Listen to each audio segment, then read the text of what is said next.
Bonjour et bienvenue. Aujourd'hui, on va parler d'un truc qu'on fait tous les jours en ligne, sans même y penser. Les liens, ces adresses qu'on copie, qu'on colle, qu'on partage partout. Et surtout, leur version raccourcie. Mais qu'est-ce qui se cache vraiment derrière .xbus? Les tests qu'on a analysés nous ont menés vers un outil au nom assez évocateur, votre URLs, et la promesse est radicale, reprendre le contrôle. Notre mission, c'est de comprendre ce qu'est cet outil, pourquoi il est si populaire et ce que ce contrôle total veut dire pour de vrai. Alors, l'idée d'auto-héberger un service, même un truc qui paraît aussi simple qu'un raccourcisseur de liens, ça devient presque un acte militant en fait. Un outil comme URLs, c'est pas juste un utilitaire, c'est une philosophie, celle de maîtriser son empreinte numérique. Alors justement, décortiquons ça. Le nom déjà, c'est tout un programme. URL, c'est l'acronyme de Your own URL shortener. votre propre raccourcisseur d'URL. C'est ça. La description officielle est très simple. Un ensemble de scripts PHP à installer sur son propre serveur. Bon, dit comme ça peut paraître un peu technique. Du coup, la question qui vient tout de suite, c'est concrètement, ça change quoi par rapport au service qu'on connaît tous? Ce qui est fascinant, c'est que toute la valeur, elle est dans ces deux mots, votre propre. En fait, l'erreur, ce serait de comparer URLs à, disons, Bitly. URL, c'est pas un produit, c'est une infrastructure. C'est un peu comme comparer un plat acheté au restaurant avec le fait de posséder sa propre cuisine. Ah, j'aime bien l'analogie. Le résultat final peut sembler pareil, hein, un plat sur la table, un lien court, mais le contrôle, la personnalisation et puis la pérennité de la démarche, ça n'a rien à voir. D'accord. Ça veut dire que je contrôle pas seulement le lien, mais aussi toutes les données qui vont avec. Exactement. Quand on utilise un service tiers, le lien il nous appartient pas vraiment, il est chez eux. S'ils décident de changer leurs conditions, de mettre de la pub, ou pire, de mettre la clé sous la porte, Tous nos liens peuvent sauter. voilà. Et ça arrive. J'ai un souvenir très net d'un blogueur dont tous les liens d'archives se sont mis à pointer vers des sites de casinos en ligne du jour au lendemain. Le cauchemar. Un désastre. Avec URLs, le service c'est nous. Le lien nous appartient, les statistiques de clics nous appartiennent. Il n'y a plus d'intermédiaire. D'accord, le risque est donc bien réel. Ça nous amène directement à la philosophie du projet. La documentation insiste beaucoup sur son côté libre et open source, et j'ai trouvé un détail assez savoureux dans la licence sur leur GitHub. C'est écrit noir sur blanc, Free software, do whatever the hell you want with it. Oui, Logiciel libre, faites-en absolument ce que vous voulez. On est loin du jargon juridique habituel, là, hein. c'est bien plus qu'une déclaration. C'est le fondement de la confiance. Libre ici, ça veut pas juste dire gratuit. C'est la liberté d'aller voir le code, de vérifier qu'il fait rien de suspect, c'est la liberté de le modifier pour ses propres besoins et la liberté de le partager. C'est l'inverse des boîtes noires commerciales. Cette transparence, c'est un gage de sécurité. Totalement. Mais est-ce que cette liberté, elle n'est pas un peu intimidante? Quand on me dit «faites-en ce que vous voulez», je me dis aussi que je suis celle responsable si ça tournait mal. On a la propriété des données, mais on hérite aussi de la responsabilité de la maintenance, de la sécurité. C'est un point très juste. Et c'est là que la vision d'ensemble est importante. Oui, il y a une responsabilité, mais la liberté, elle permet d'éviter le plus grand risque de tous, la dépendance. Ce qu'on appelle le vendor lock-in. Ah oui! Avec une solution auto-hébergée qu'on peut installer chez des hébergeurs comme Infomaniac ou Contabo par exemple, on est indépendant. Si le développeur principal arrête demain, le code est libre, la communauté peut prendre le relais. Le projet ne peut pas mourir comme une entreprise. Donc en fait, l'argument principal, c'est la durabilité. C'est pas juste un outil, c'est un investissement dans un système qui ne va pas disparaître sur un coup de tête. C'est exactement ça. On sort de la logique de consommation pour entrer dans une logique de construction. C'est là que ça devient vraiment intéressant. Parce que les tests montrent que cette liberté n'empêche pas la puissance. Au contraire, on y découvre des fonctionnalités qui vont bien au-delà de la simple création d'un lien. Oui, l'un n'exclut pas l'autre.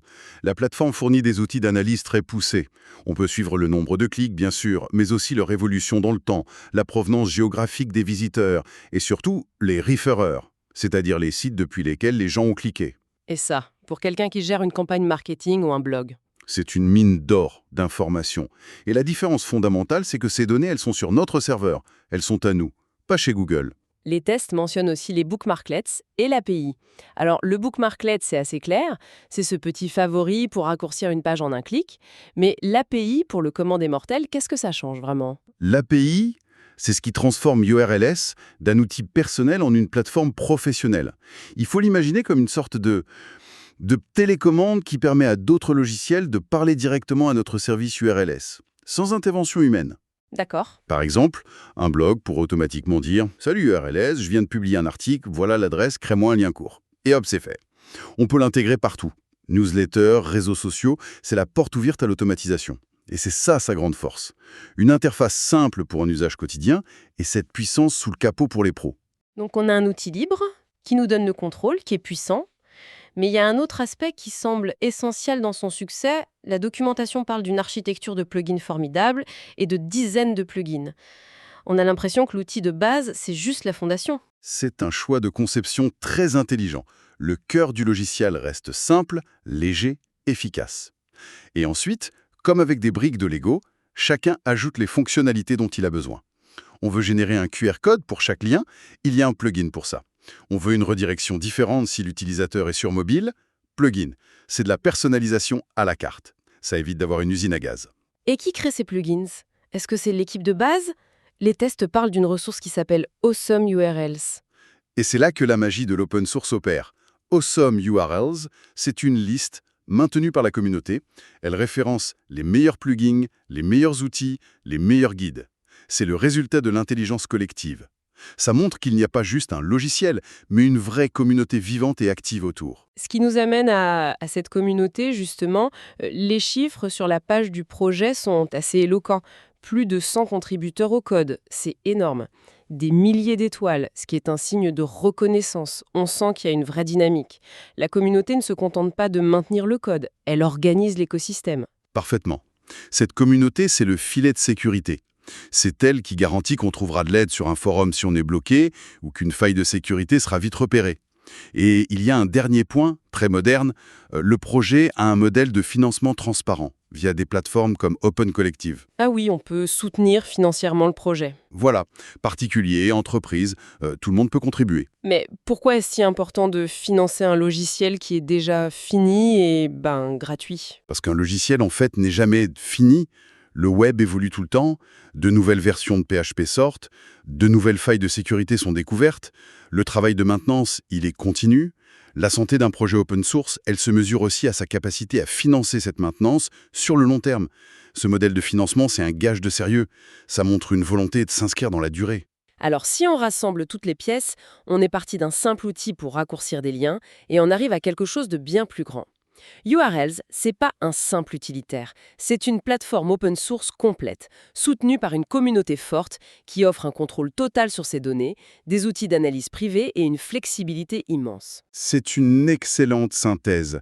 URLs, c'est l'illustration parfaite de comment un logiciel libre peut offrir une alternative non seulement viable, mais souvent supérieure aux grands services commerciaux. La vraie valeur ajoutée, au final, c'est pas le lien court en lui-même, c'est la propriété du processus et des données. Dans un monde où nos infos sont constamment collectées, monétisées, reprendre la main là-dessus, ça a du sens. Et ça nous laisse avec une dernière pensée, une question pour aller plus loin. Les tests de URLs montrent comment reprendre le contrôle sur une petite parcelle de notre vie numérique. Mais ça invite à une réflexion plus large. On a externalisé nos photos, nos documents, nos communications. Dans quels autres domaines est-ce qu'on pourrait, ou peut-être est-ce qu'on devrait, envisager des alternatives auto-hébergées pour garantir notre souveraineté numérique?